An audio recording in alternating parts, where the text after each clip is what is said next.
Hello everyone. In this video, now we will talk about water pollution. So, what is water?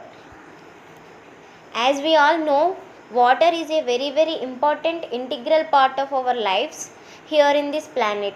This water is odorless, tasteless substance, and water on this earth covers 3/4 surface of the earth.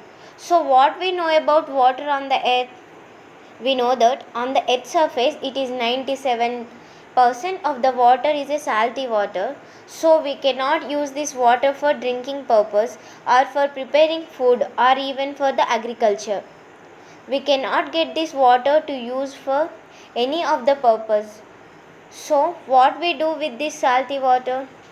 Because there is so much of water which has impurities in it, we remove the salt from the ocean water or sea water so that this water can be maintained to some uses, right? For this purpose of getting the salt out of the water is very expensive.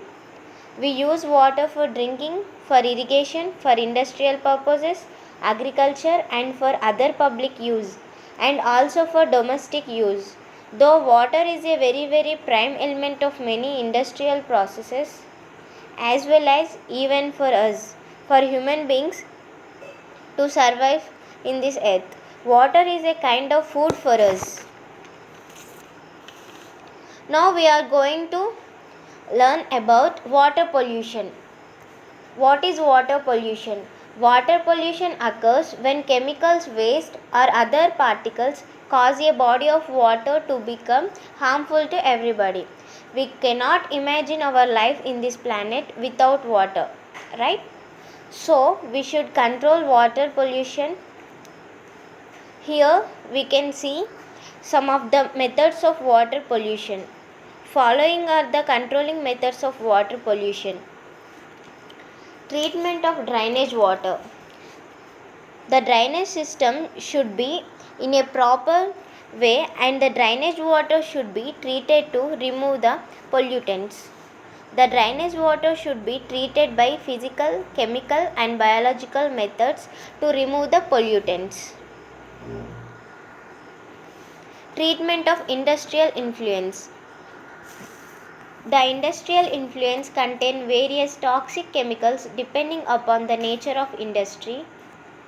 As these industrial effluents are directly discharged into the seawater, which leads to the contamination of seawater and affects the aquatic lives and also pollutes the groundwater.